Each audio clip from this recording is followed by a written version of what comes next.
Hi, we're Diane and Keith Morris from Integrity Automotive. And we support TV 18 and love Life Around the Lake.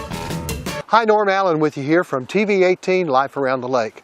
All of you who have been donating and helping us with our cause here to keep Project 18 and TV 18 going, I want you to know how much we appreciate that.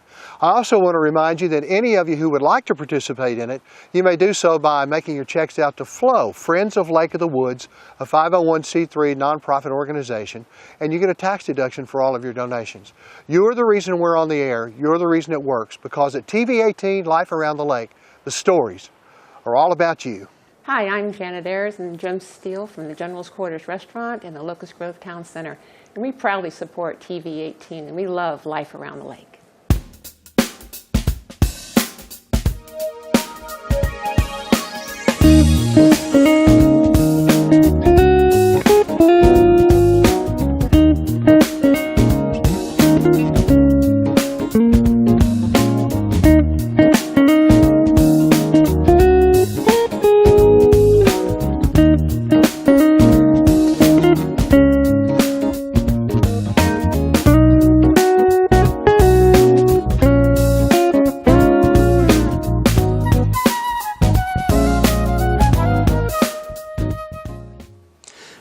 Welcome back to another session of Art for Life. I'm your host, Pete Brown.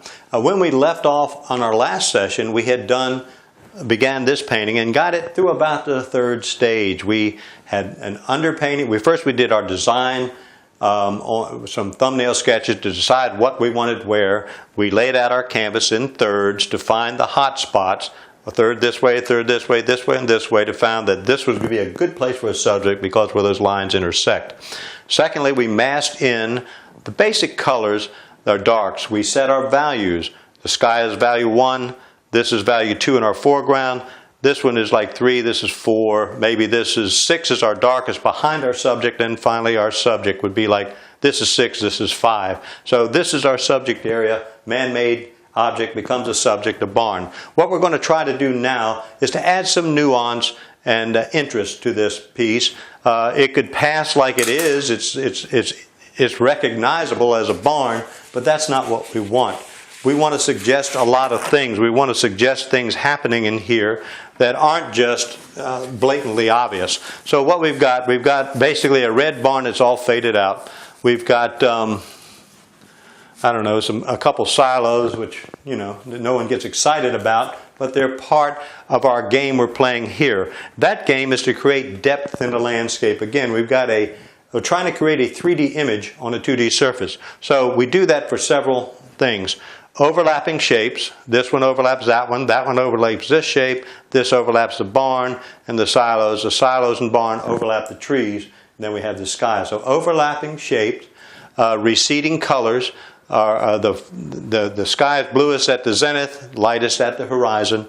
Our trees are some green showing up here, but pretty much dark down here. The same thing with our silos. So receding colors and receding detail. We don't want a whole lot of detail. We're just creating nuance. We're trying to just create visual interest. So in this foreground, I'm going to do it first. I don't want to get too fancy here. I just want some color in there that'll maybe lighten it up a little bit. If that's our second lightest value, I'm going to pull a little greenish, yellowish stuff in there. I'm mixing primarily on the canvas here. I can put violets. I can even throw some orange in it up at this point, just something to give it color. Reds into it will make it sparkle a little more because of the green. So if I put some reddish tones in there, pushing them up. I had some sky colors in there earlier that I put in on our last session. Just trying to bounce some stuff in there that'll create interest. I'm not going to draw grass in here. I could if I wanted to, but I don't want to do that in the foreground because I don't want you stopping here saying, ooh, look at the pretty blades of grass. So what we want to do is just create interest, nuance here. So I'm putting yellows, reds, etc., just patches of color to lighten this up so that it shows up as our second lightest value. And I'm pushing this brush up and down. Again, how I hold the brush sometimes is flat to the canvas. I'm not drawing with a pencil here. we're painting.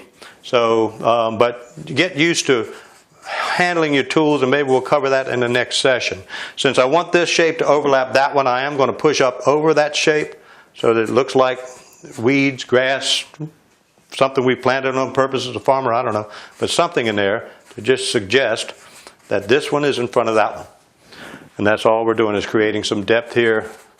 In this case, we're going to use some, now I'll use some broader strokes, so it's not overly refined, simply just something going on here that suggests something's growing there. And that's probably enough. I got to break this up because it's kind of got crazy with it. All right, let's get uncrazy. Put something darker over it, right in it, in the middle of it.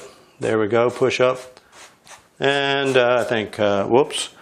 Now I just made a brush mark. That horizontal mark is a brush mark.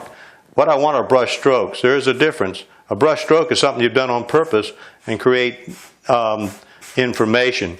A brush stroke, if I attack the canvas like that, I leave a brush mark. If I land the airplane and take it off, I create a brush stroke. So as I get to some of these areas, if I want to go down instead of up on that, I land the plane and take it off again. It's just simple strokes, okay? So that's, I've got that now, a little better shape. This one, I'm going to, since I've got this hill here, this one running that way, this one this way, let's say that this one is shadowed a little more. So I'm going to leave it dark down here, but I'm going to have to brighten the top just a little. So I want nuance there as well. So I'm going to pull some of this over. I'll mix up a lighter version of the greenish, darkish, ish, and maybe just get the top of this showing a little better. But I don't want to kill the dark that's on the bottom of it, because this hill is rolling this way. So we want to make sure that we don't suggest otherwise. They all can't be in the same way. Like the guy that walked to school 6 miles, uphill both ways, that kind of stuff. It's got to be uphill or downhill. In this case, we want this coming down the hill. So we'll leave that a little bit more, a little more here. I've got some violet in there I put in our last session. That's really contrasting nicely now. The complement of violet is yellow. So as I work these yellowish tones in there with it, it creates some shimmer. So we don't want to go too wild there. Let's get some more yellowish up at the top of that. Just enough to sell it as something there. And we'll leave the backside shadowed. All right. That's not too bad. Now I've got brush strokes going up in these two planes. When I get back here, you would not see blades of grass standing straight up. So I've got to keep that in mind as I put these strokes in. They have to just help me shape the land. So what I'm going to do is find some other colors now. I've got some darker colors in here. Maybe I have some light hitting down the middle. It should be kind of shadowed here. So maybe on this area right through here in this band, I'll want to lighten that up a bit. So I'm going to take some of the Naples yellow and raw sienna and I don't know, just try some of that. Hold it up there and see what it looks like. But I'm going to push it down through here, kind of to get like there's light hitting in here. And it's coming up this way because our land has contours in it. That helps a little. Now what I've got a problem here though, I've got a hard line. So I've got to fuzz that out. Can't have hard lines in the landscape. So get that softened, pulled over. It helps it a little, still needs more. So let's go down here to show that this one is overlapping. Let's roll it down the hill a little bit into that one. Down in here maybe, I don't know, too much there. Up around the barn, maybe lighter.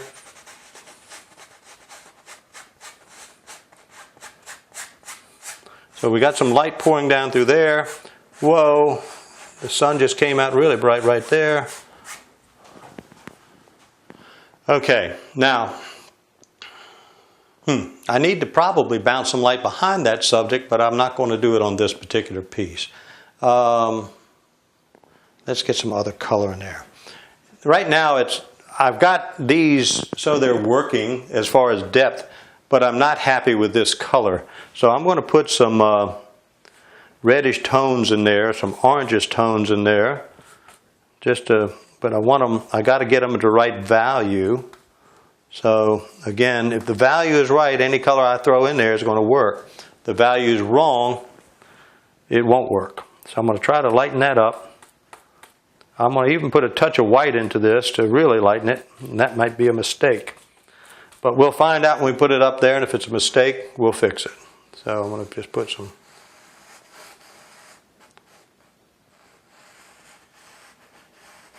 Almost have some pinkish reds in there because as a result of that. And it's coming down the hill. Here it's going back up the hill, and it's rolling into that. And over here, whoops, that probably shouldn't be there. So let's take it out. We're just trying to create visual interest. Now what I see, I've got this lighter than this. I don't want that. I want this to be lighter. So I'm going to take some of the same type colors, more the yellowish, and lighten this one. So I've got what my original goal was to have this be our second value plane. By doing that, I've created the illusion that this is in front of the other one. It's necessary to create the layers of depth if we're going to make this believable as a landscape. So I'm going to put this foreground, even though it has some suggestions of blades of grass or wheat or whatever that is, it's not overly so. And down here I'll just let it go a little bit, not get too fussy. Maybe a little more of the pinkish reddish here now, since it's kind of back a little ways, but just there you go. So now I've got my depth back that I was looking for, but this one now is boring. Can't have boring, so let's do something else.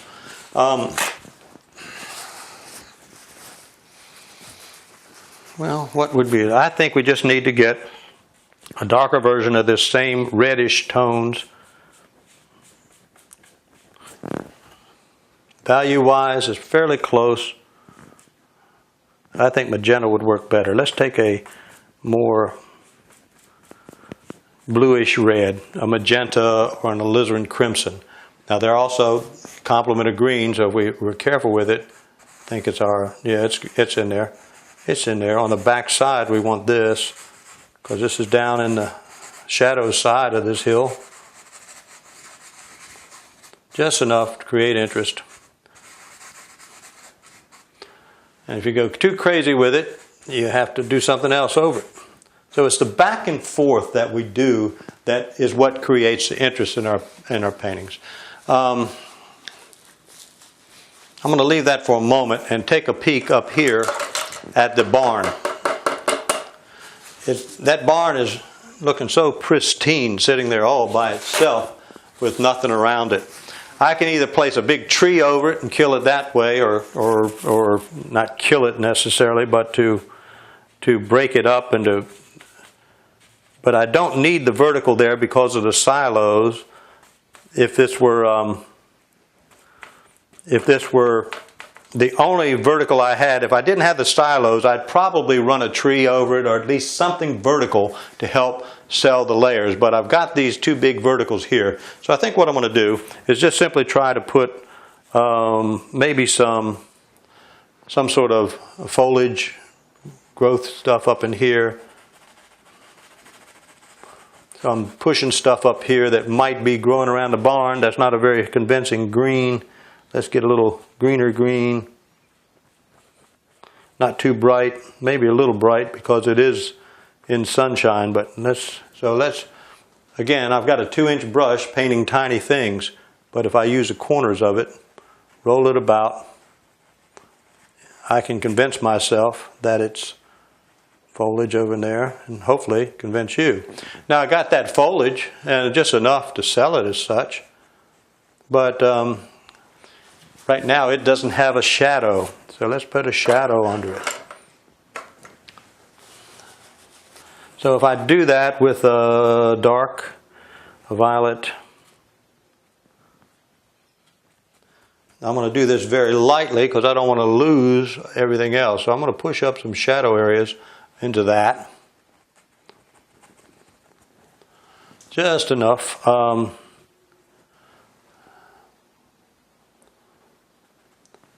Now, we said the light's coming that way. Well, then this thing needs a shadow as well. So I got to get a good shadow mixture here. I'm going to use an ultramarine and maybe a magenta to create our violet. I'll put a little, even maybe a little mixed black in there. So I need a dark here. Now this thing, if the light is coming this way, our shadow is going to kind of follow the form. So I'm going to kind of just rub it out here.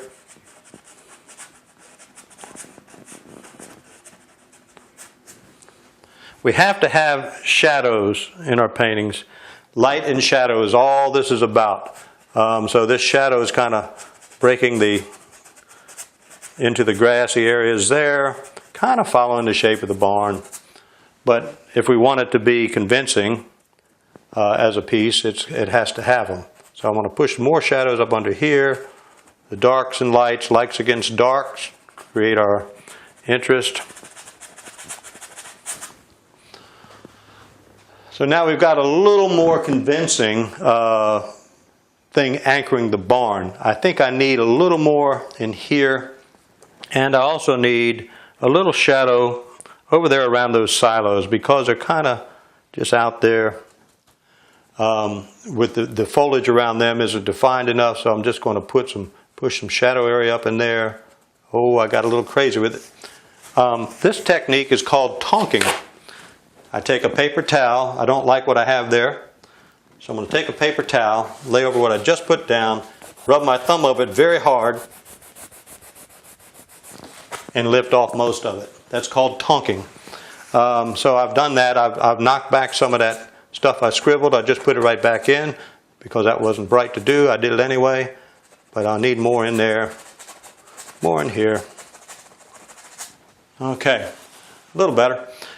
Maybe a little greener green in that to show that that's stuff growing up in there into that dark. And maybe up at the top side, a little lighter green yet.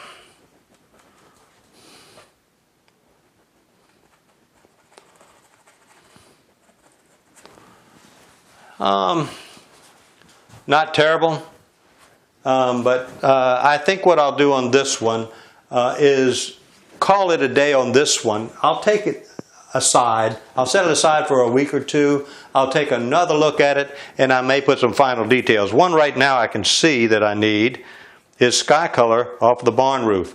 Did I put some on there? Probably not enough. One or two streaks right there of the blue will make it sell that the sky is hitting it, the light is hitting it.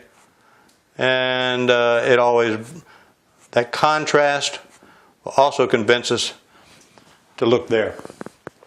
So we're going to wrap this one up, call it for a moment. I'll go back in a week or so, take a look at final details, and I may put one or two things in it, or I may just sign it and call it done.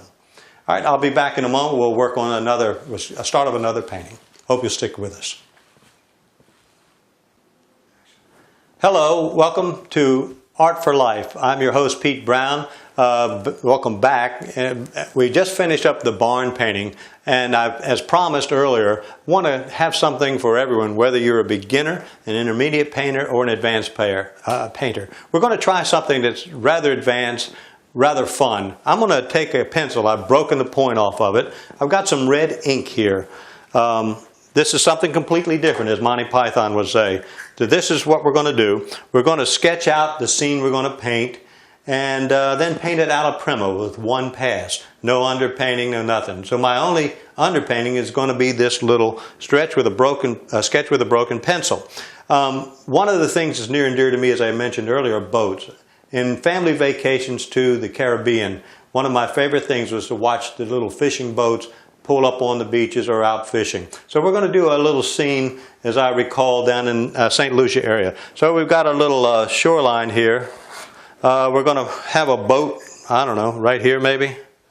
There's our boat. He's just kind of fishing boat, kind of in the water. I don't know, something like that. And we're going to have a palm tree maybe right beside it up here. There's a palm tree. Well, there's another one over here, and they're just leaning all over the place. The ink's running, but that's okay.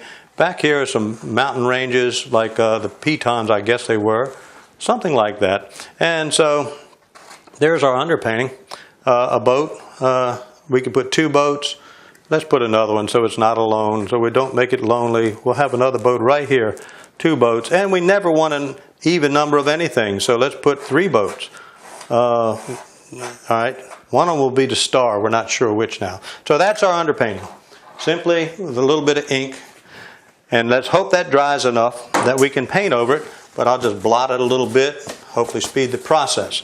So in this one, alla prima, that means in one pass, the first coat. It means many things to many people, as I've heard it defined many different ways. But what we're going to do right now is paint this thing with nothing but one pass. So I have to mix my colors that I want.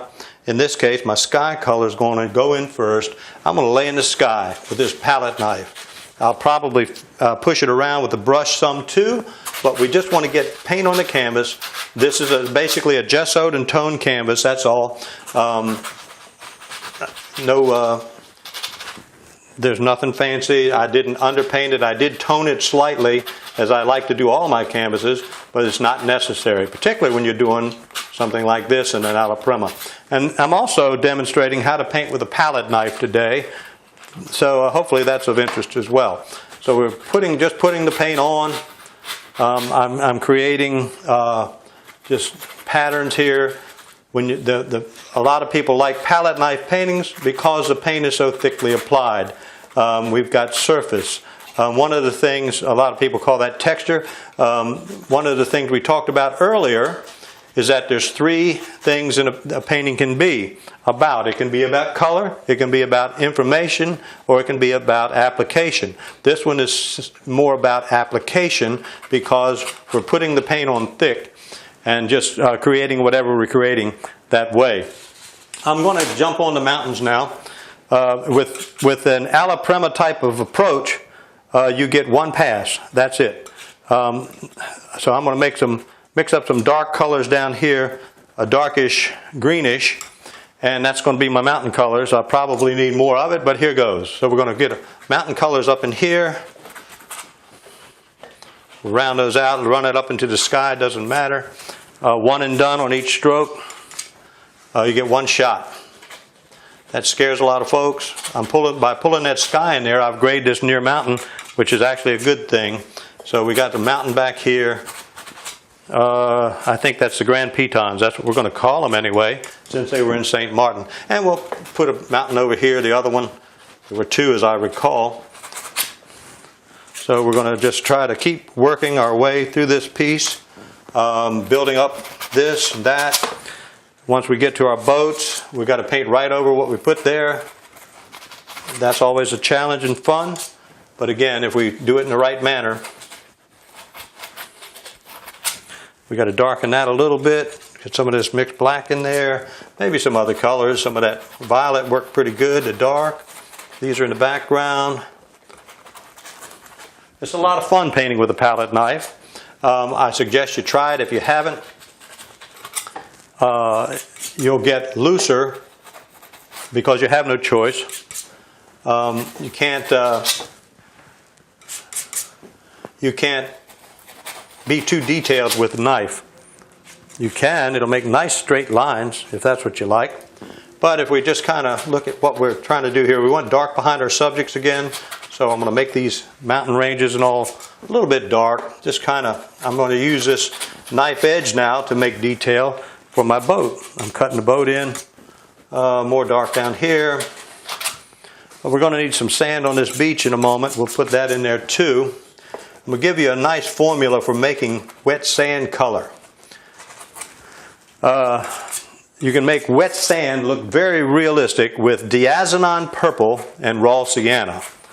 Why is that? It just doesn't even sound right. Well, the violet, diazinon purple, has a complement of yellow, which is a raw sienna is a yellow. Those 2 together, combined with some white, will make a beautiful sand color. Wet sand. All right. And if you lighten it up, it makes dry sand. All right, so there's our background. We've done that with a palette knife. Let's jump to a smaller knife just so I can handle it better and decide what color our boats are going to be. I think probably a whitish one first. Let's put them in there. I don't know. I should be doing this other. I'm going to let some of that red show because it doesn't hurt a thing. It looks kind of colorful and shows how we did this. A little more white here for our boat, back of the boat. I've already got my reflections off the sand by accident, and I'm okay with that. Here's my boat reflection. I'll darken it to show it to you. It's down in there, shadows, reflections, one or the other. So I've got that. Let's put this other boat, let's make a little blue boat. Well, let's make the one we're on blue. I think this should be our one blue boat. That's what we'll call this, one blue boat. So we're going to just point him blue here, bring it around. And there's our blue boat. His back should be blue as well, I guess. All right, so inside of him has got to be somewhat of a gray color, I guess. Let me get a little more grayish tone here. Working with the knife, just kind of get something in there, gray looking. It's just fun stuff. You can make it really detailed if you wish, but the freshness of the knife and the and just the looseness of it really helps it to become more interesting. All right, that's not very well defined, so I'll fix that here with the here. It's our blue boat. Now we're going to put a white boat in the foreground, maybe. I don't know, whiter. So this is going to run it up here as a bow. Pull it here. I probably should do all the sand and stuff first, but I'm trying to get this done quickly for this segment so you can see how to go about it. Here, the side of the boat. And we'll round that out a little bit like a boat bottom. We need a back on that one too. Let's make it a little grayer right across there. And let's shadow up under it, of course, so we can see it. That's a little dark, isn't it? It's okay. We'll push that out with a brush in a moment. We've got to get this guy defined here, and this one better. This one a little less defined. All right. So what I'm going to do now is move us forward a little bit, try to make some of that sand color I just told you about. So we're going to take that, we're going to take a little purplish, a little sienna-ish, put some white in it, and that's going to be sand. So let's get it spread quickly. It's got to be a little whiter than that. So we're going to just push sand all up in here. I probably need to convert to a brush, but I want to show you how much you can accomplish with simply a palette knife. If we just keep it moving here, we'll do that. So we're putting thick paint on the sandy beach. More of that, more of this. Over here, we'll just pull some sand here, kill some of that purple that I overdid. And as you see, this is very loose. It's just having fun, just kind of spreading the paint. Trying to make a painting in this little time is a wonderful challenge, and it keeps us sharp doing stuff like this. So we've got purple, raw sienna, and some white to make it more sand color. I should have picked that up. Can't see it if I pick it up. And little more. It's just now so it can get whiter as it comes out. We can cover up some of that, some of this. The sun would be playing some havoc. I'll define those boats a little better in just a moment. I want to show you how we get this thing covered first. Canvas has to be covered. I've got ink leaking through it too. Normally I would let the ink just sit still and dry, but here we go. Okay, so let's go back. Now let's go grab a brush really quickly and define this thing a little better. I forgot our little palm tree, didn't I? Well, let's put him in there. So we need a palm tree. Let's make him this color, whatever this is. A umber, greenish, yellowish, something, palm tree color. So we're going to put a palm tree over here, I don't know. And we're going to come up with it, come down here at the base a little wider. Not quite dark enough there, so we're going to get this side a little darker. And bring it down into there. Let's put another one over here somewhere up right between them. Why not? Doesn't matter. Okay, so now we got to put some fronds on that palm tree. And we'll do that real quickly with some greenish color. So we're going to put some palm fronds out here. Just get them out there. No big deal. Don't fuss them. Just pull them in. We can do a better job of that later if we want to come back and fix them. But for the most part, just trying to say that this is a palm tree. Look at it. You know how it grows is a suggestion that we're trying to create. It's not a book report. It's poetry. All righty. Sand color, boat color. Let's fix the boat. Our little blue boat. Let's just pull him in, and we're going to get it down to our last little bit here. Make it the shape of the boat will tell us it's a boat. So I got that one shaped better. Put a little shadow on the back of the boat. So we can do this. Make it show as a boat. The white one is not bad shape. If I pull a little bit of white over it, it'll make it look like boat shape. I didn't get the gray inside of that boat, so let's do that quickly. We're going to put the grayish side inside of the boat because it's on the shadow side. And we've got something semi-believable as a boat. So we'll just brush it out here, pull those shadows out, pull it out here into the sand, use the wet into wet paint, and we can create the effects we want. So here we got this pulled out there. That's a quick example of how to do alla prima one coat. I hope you've enjoyed this little session. I hope you'll join us again for Art for Life. I'm your host, Pete Brown. I hope you'll pick up your brush and begin to enjoy art for your life. Thank you for joining us.